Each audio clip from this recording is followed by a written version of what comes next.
Tak dámy a pánové, já vás tady všechny vítám. Já jsem původně chtěl ještě chviličku čekat, ale protože máme přihlášený přes 40 lidí, je tady zatím tak třetina, tak uvidíme. Hello everyone, now in English. Warm welcome to SEOloger, SEO meetup for SEOs from Czech Republic and Slovakia and maybe from some other countries. I would like to wait a little bit because there is 15 people and we have about 42, 43 attendees which want to come. So maybe they are late a little bit, but I think we can start easily. Takže, dámy a pánové, co nás dneska čeká? Takže podařilo se nám jako sem dostat vlastně lidi z pluginu WordPressového, kterýho asi všichni znáte, respektive Yoast je obecně SEO firma, která dělá spoustu dalších věcí, ale v Čechách ji lidi asi znají hlavně kvůli tomu pluginu. Zajímavý na tom bylo, že před pár měsíci vlastně Yoast spustil podporu češtiny, českého jazyka, a to je vlastně ten důvod, proč tady Manuel s Iolandou jsou a budou nám vlastně povídat o tom, jak to bylo jako těžké, jak to vlastně jako celý funguje a hlavně, co se v té češtině plánuje do budoucna, protože to nebyla jednorázová aktivita. So, warm welcome again, Manuel and Iolanda from Yoast. I say something in Czech about you and about this event. So maybe Iolanda and Manuel, can you introduce yourself? Who are you and what are you doing in Yoast? Yes, of course. Hello, thank you for having us. My name is Iolanda and I come from Italy. I am a developer researcher at Yoast in the linguistic department, meaning that we, together with Manuel and other colleagues of ours, we make the text analysis possible for Yoast in all the languages we provide currently, and then we want to provide in the future. Hello, and I'm Manuel, the lead developer at the linguistics department at Yoast. So yes, Iolanda said, we do everything that has to do with the green, orange, and red bullets you see in the Yoast SEO plugin, and we always improve the features we have and make sure that the features we already have work for new languages such as Czech, which is what we're going to be talking about tonight. Yes. Okay, thank you very much. Já bych ještě řekl, že pokud budete mít nějaké otázky, napište je do chatu. Pokud se třeba z nějakého důvodu nechcete psát anglicky, můžete je psát i česky. Já je potom se pokusím přeložit a pustíme je potom na závěr Manuelovi a Iolandě v té závěrečné části. So I just say in Czech that if anyone has a question, please don't hesitate and write in the Zoom chat. And if it will be very relevant, I ask them directly, or we will leave in the end in a Q&A session. Well, Manuel and Iolanda and Manuel, it's yours, so you can start and you can tell us everything you want. Okay, thank you very much. Then I will start with sharing my screen. 1 second. Yes. You should be able to see our slides now. Is that the case? Yes, perfect. Okay, then thank you very much for attending tonight's event, and thank you for having us here at your meetup. Yes, today we'll talk about the Yoast SEO plugin, and especially about what we're doing with regards to Czech language support with the Czech language, and we'll just walk you a bit through the Yoast analysis and what it does. So with that in mind, let's start with a question. We'd like to start out with a question. which is, what do you think is the most important SEO component? You will be able to see a Zoom poll in which you can vote. So I'm very curious about what the results are going to be.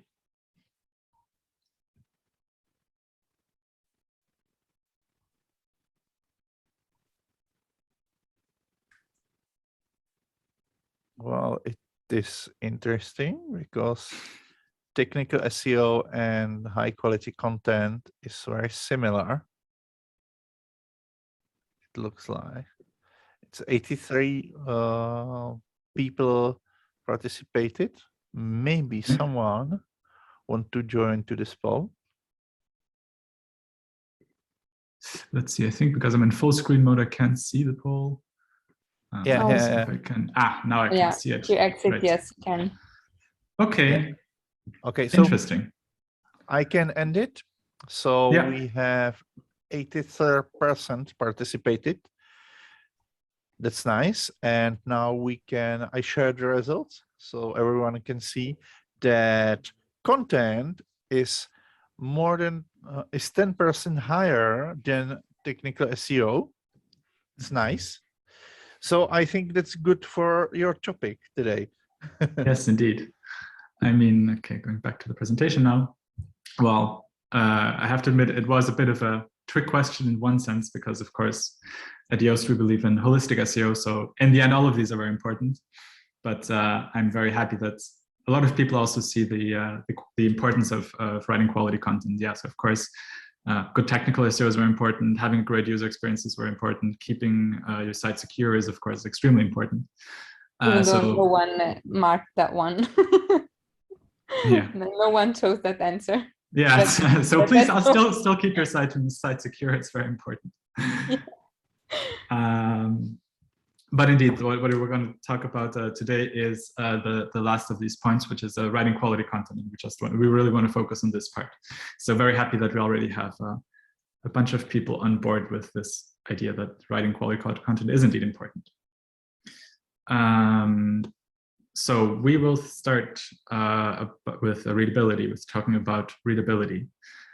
So to start with, what is readability? So you might know in Yoast, if you're a user of Yoast, you know we have two little tabs. One gives you green and red bullets for SEO, and one for readability. And in the end, you get assessments. But just zooming out a bit, what is readability? Well, it is about how easy a text is to read and to understand.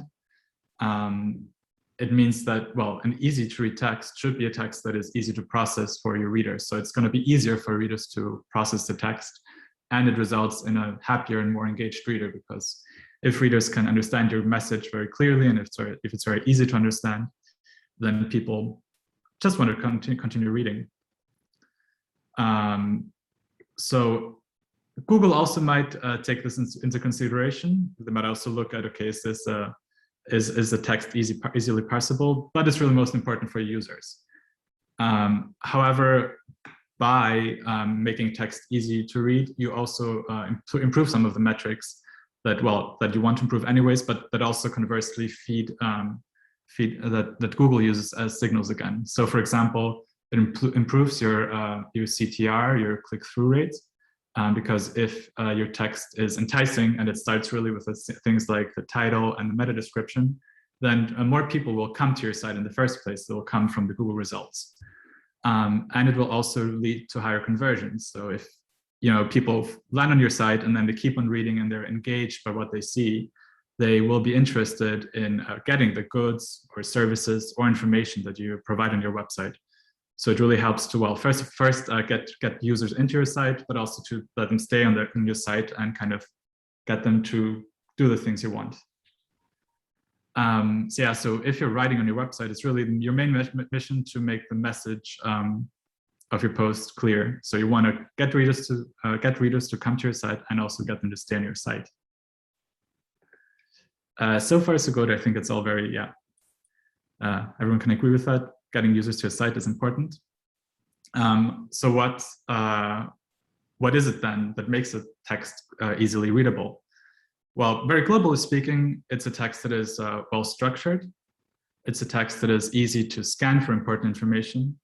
You shouldn't go overboard with complicated terminology and complex sentences, and it should be stylistically pleasant. I'll talk a bit more about all of these topics in the next slides. So starting with the structure and scannability of a text. So why is this important? I think you can really think about your own behavior when you browse the web. So imagine you're searching for something on Google and you're clicking through the search results. You're going to one site, you're going to another site. I mean, a website is very different from, say, opening a book, because then you're very committed to, oh, I'm going to read this book usually. But when you go to a website, you usually want to find something, like especially if you're coming from Google, you go there to find something very specifically. So if then you're suddenly confronted with this big blob of text and you can't really at a glance see what's going on, you might just say, no, this result isn't for me, and go straight back to the search results.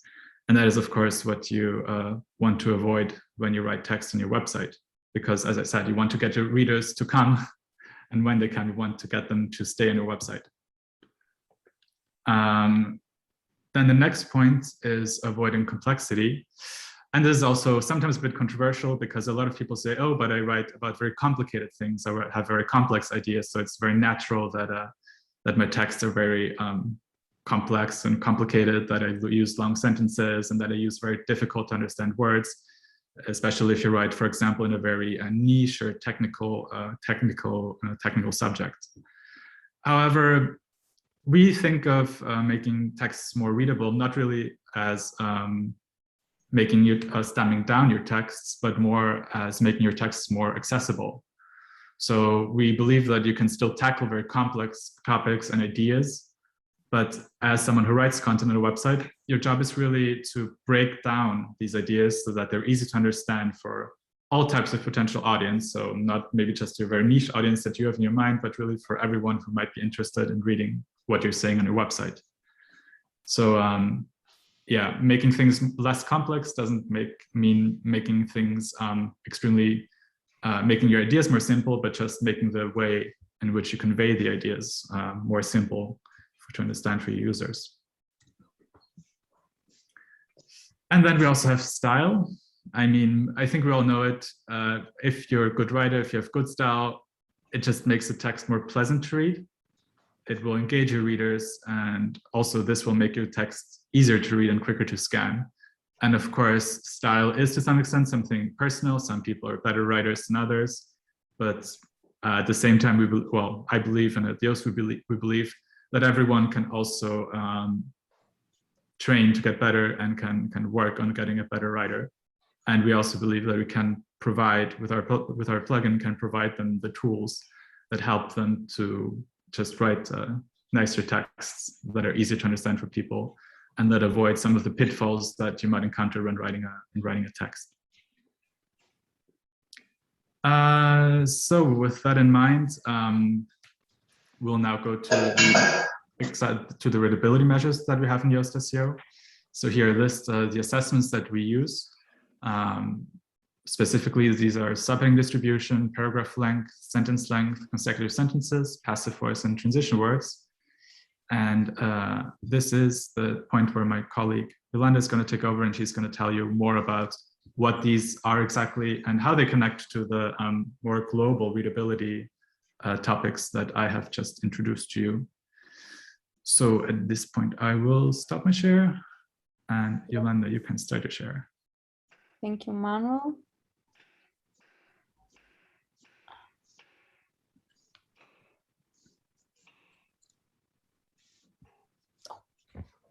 Oops. Sorry, happens all the times. So yeah, we start off with subheading distribution. Our first readability measure linked to scannability, as checking whether texts are divided by subheadings is actually a way to ensure your reader that they can go through your text quickly, easily, find the information they need, and yeah, most often find an answer to a question or yeah, a product and this sort of things. The second measure linked to scannability is paragraph length, checking whether the paragraphs in a text are too long, which might seem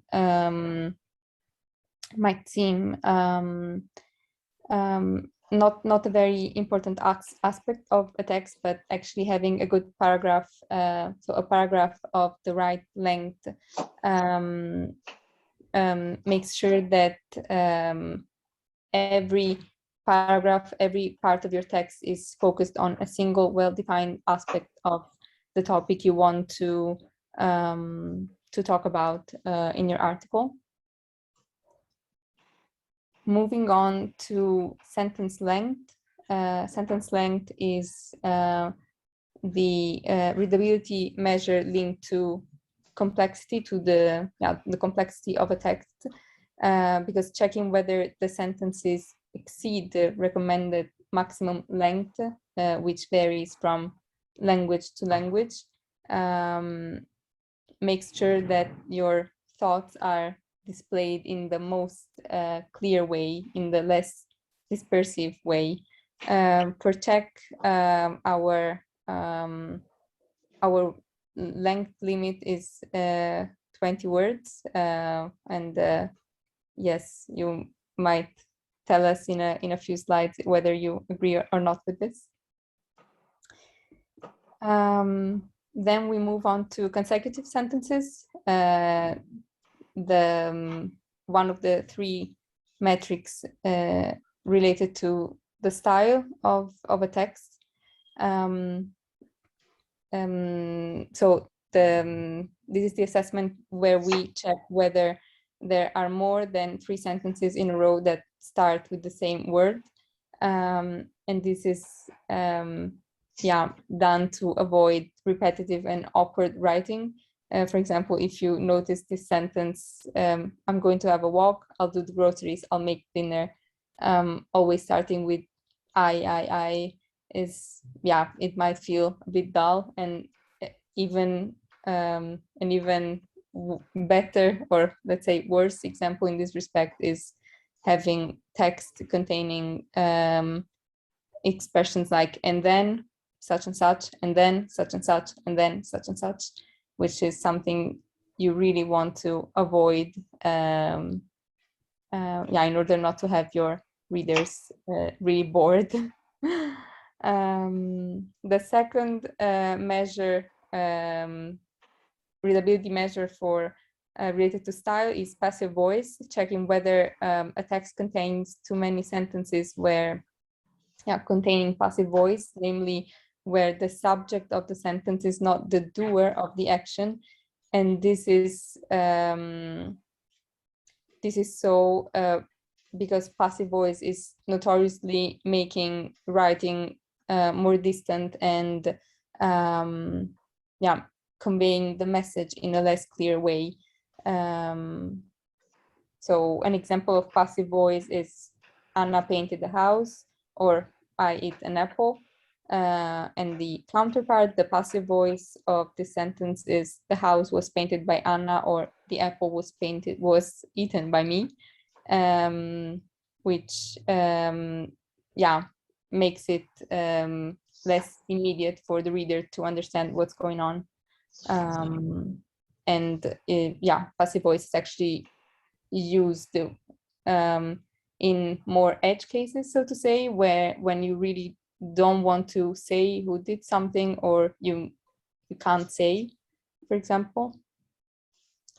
Lastly, the third measure related to style of your text is the assessment, the transition words assessment, checking whether there are enough sentences containing transition words, namely words connecting your thoughts in a logical way. So, for example, we have measures of similarity. In English, it could be also, to, likewise, similarly. Then we have expressions of contrast, but however, instead, still, yet, and we also go on with order. So it's really all those words making your text easy to navigate, in the sense that it really shows the way your your reasoning is progressing. I will not try to read the Czech examples. If someone wants to unmute themselves and like help me out in that, I'm very happy, but I will not try to read them out loud. Sorry that I'm not able. This is, yes, we despise here the one myth about linguists that they can speak all the languages in the world. This is not true. Then I wanted to engage in a short game about readability. So we have here an excerpt of a Czech text, and I would like to ask you, to predict basically what our score would be, what our bullets would be like.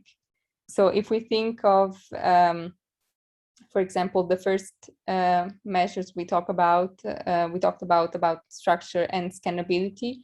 So subheading distribution and paragraph length. Would this paragraph get a good or a bad score, in your opinion? I think you can maybe type in the chat if you want.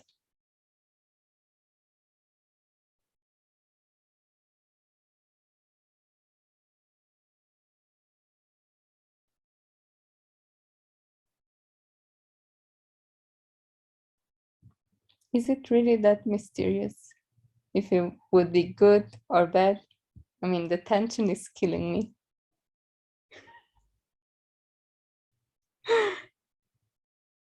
A bad score, of course. Thank you, Veronica.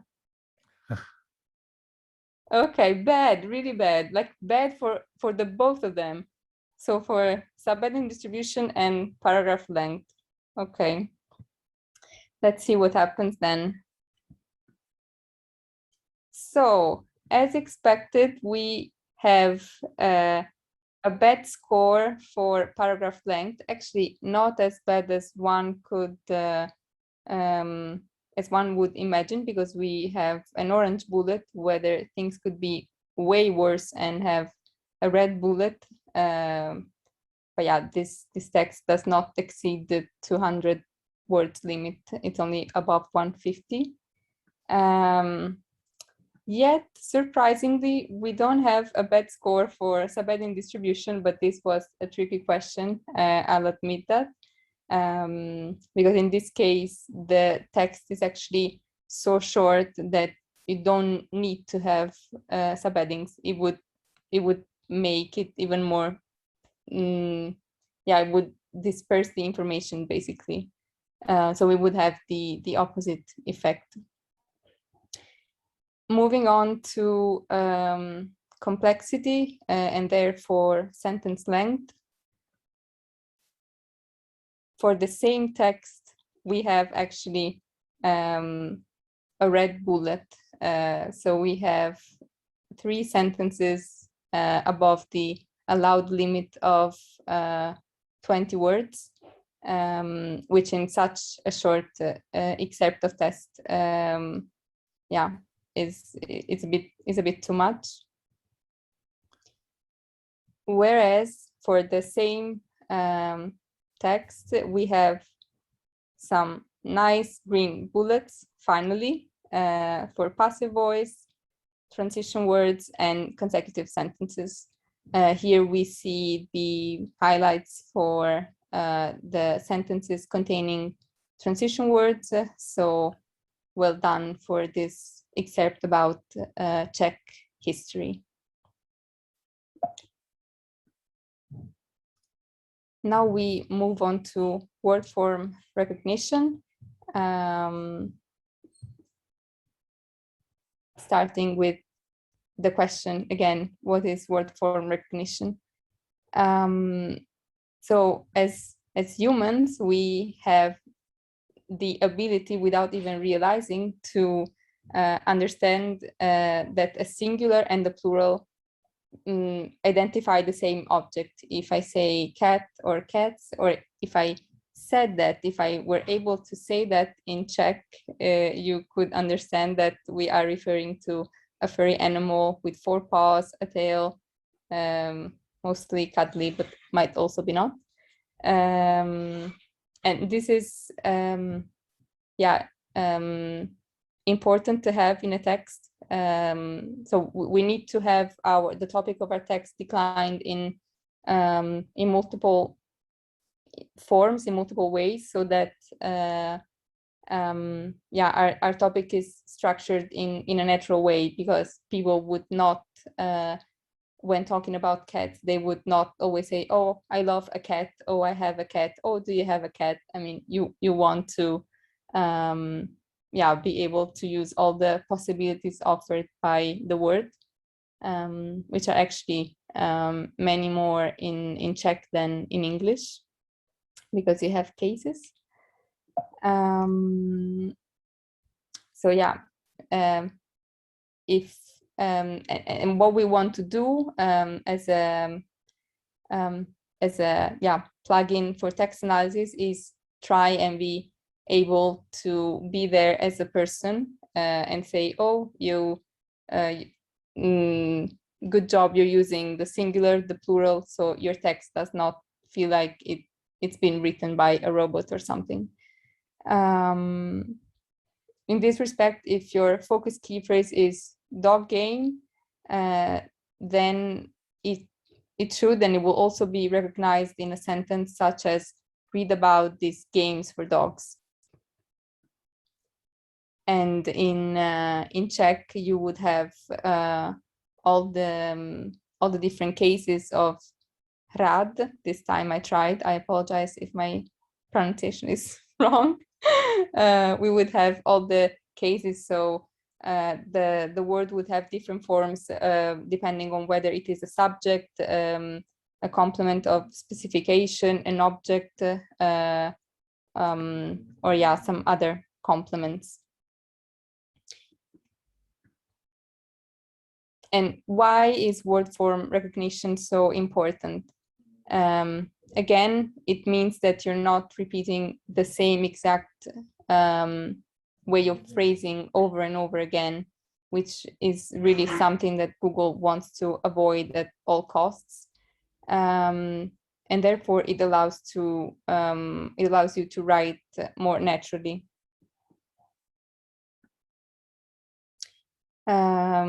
Yes, as we mentioned, our friend Google recognizes different word forms, and it's something that values really highly.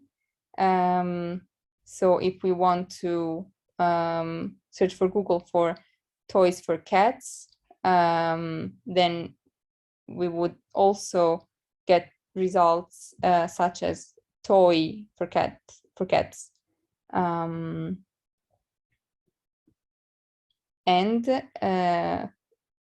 This is why we offer the same experience when you write with the premium version of the Yoast SEO plugin, because you really don't want to have the same, like you don't want to be basically chained to the same word, to the same key phrase and paste it all over your text. That's really, really bad. Key phrases are important for the writer, but since the client is king, are important mostly for the readers. So you don't only want to please Google results, but you really want to provide the information, the answer, the product your reader, your clients wants in the best way, in the most natural way. You want to tell them your story in the best way possible.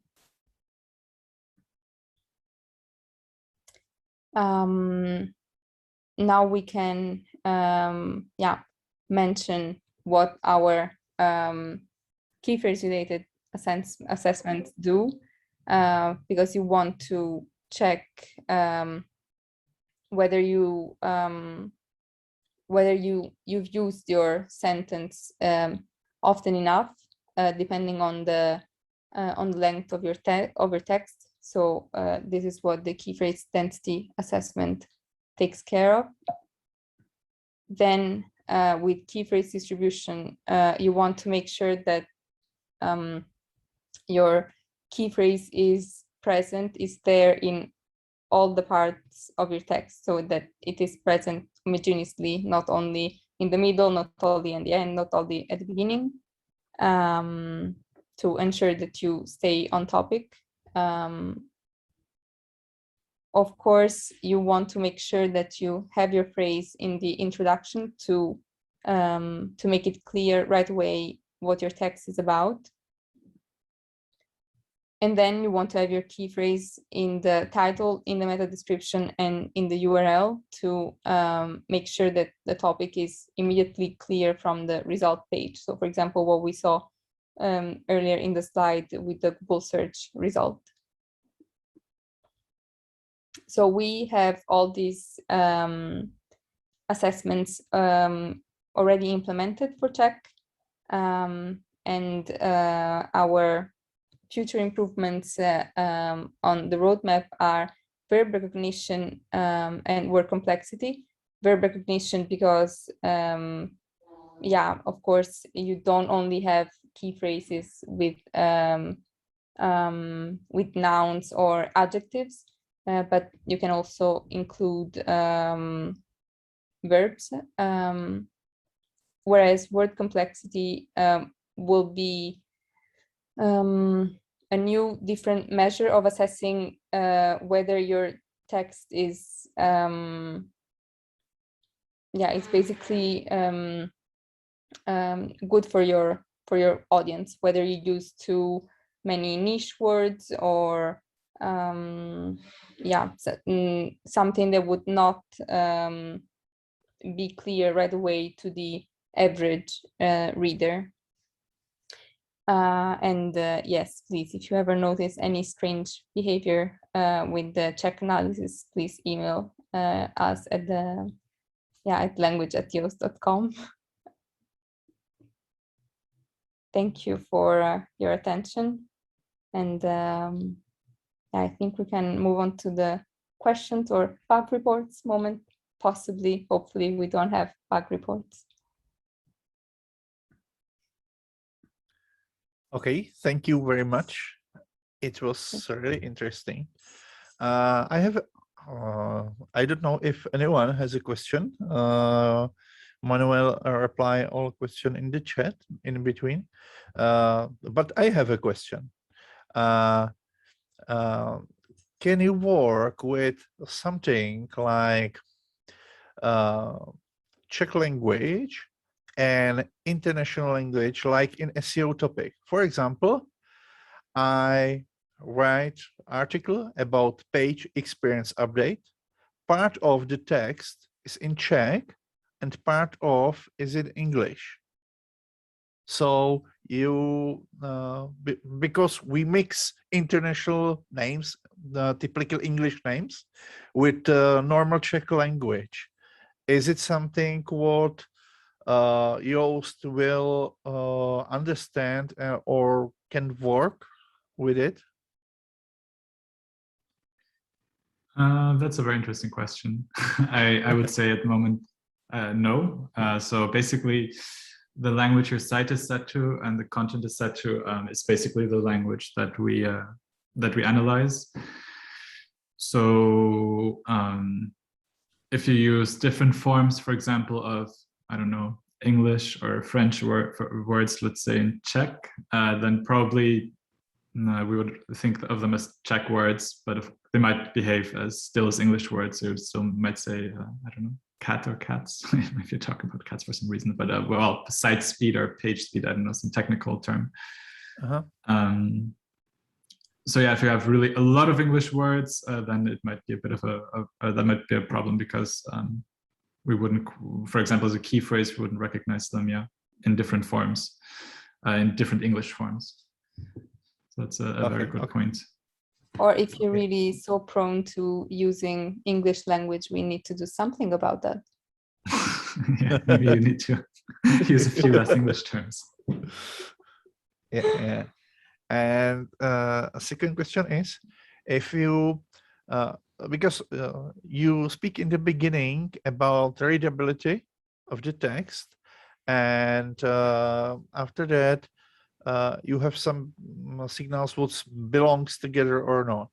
My idea is, if because the work with the language is more about Yoast can a little bit understand what is in the text, and maybe for us as a SEO specialist could be important if, for example, the text or keyword or word which we are working is already in the SERP on the first page, for example, if someone of our competitors can use it. So my idea is, if when you check the signals, if is it okay or if is it not okay, if you are planning also checking the search engine results page, because maybe it will be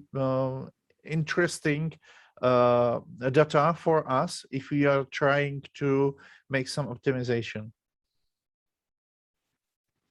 Yeah, I think that would be handy. I think one thing I have to say here is that we really believe that when you write a text for a key that's optimized for a certain key phrase, I really think that you should, it's not just on a page per page basis, but you really need to approach key phrase research as a whole topic on its own before you start writing not just a single text, but for your whole website. So we always think that by the time you start writing a text, you should have done really good keyword research to see, okay, what key phrases could I rank for? What are my competitors? So that's something, yeah, that does require a lot of effort. I do admit that.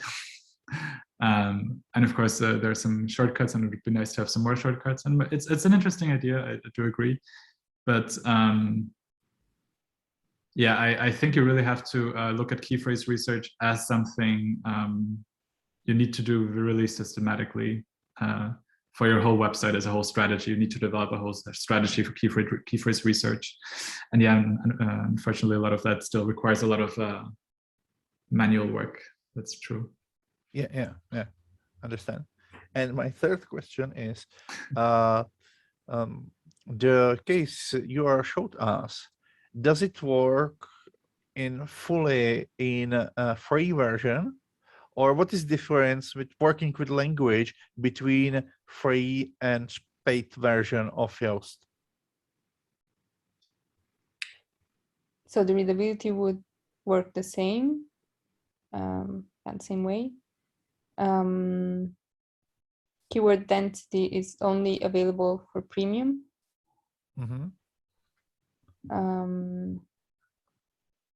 Together with keyword distribution, if I'm not mistaken.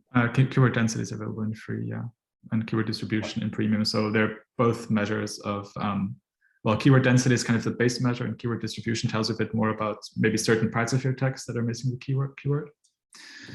And of course, the most important difference with regards to keyword measures is word forms.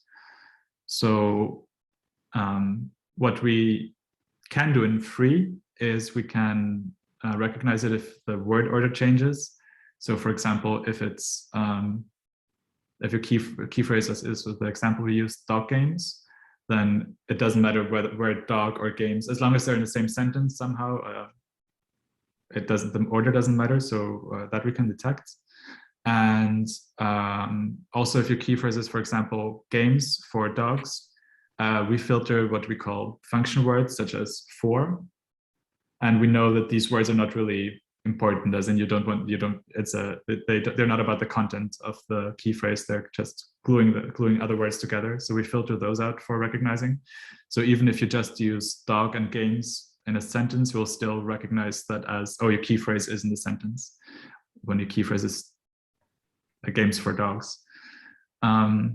What is limited to premium is indeed what we talked about, the different forms of words. So game or games in English, and yeah, for Czech, as we saw, it's even more relevant because you have a lot of different cases for nouns. So then all the different cases should be recognized, and that's only available in premium. Mm-hmm. Great. So does anyone has any question? Má někdo jakékoliv otázky? Takže já asi nejsem jistý, jestli už jsme všechno nevyčerpali. We'll wait a little bit if someone wrote anything. But doesn't seem that anyone has a question. So I think it will be all from us. Thank you very much for your time. It was really interesting. And maybe the final question is, I don't know if you know, but something about future of Yoast. That will be the future working with the text, or more with some technical signals, or both, or what can you tell us about future of Yoast? I don't know, in 2 or 3 years. Ooh, that's in internet terms, that's really like the year 3000 in normal human terms. Yeah. I can tell you that we have a lot of interesting features lined up in our team that do a lot more with text, that will give you more understanding of certain metrics about your text, let's say, and that will help you to write better text with different aspects. Yeah, I can't tell you very concretely what there will be, or when they will be finished. Even that we don't know when. The when question is always a tricky one, exactly when exactly things are finished. But yeah, we were definitely trying to do more also on the content side, to tell you more about your content with Yoast. And I see that we got another question in the chat about the future of Yoast, whether there are going to be any distinct changes soon now that Yoast has a new owner. So at the moment, well, I would say on the front of what our product does, there are no specific plans to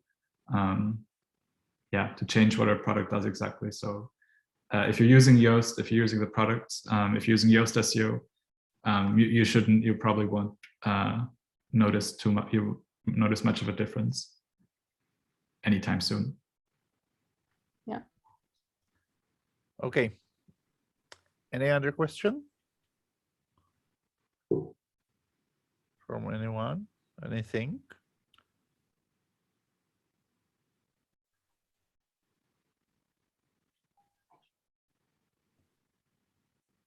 Okay.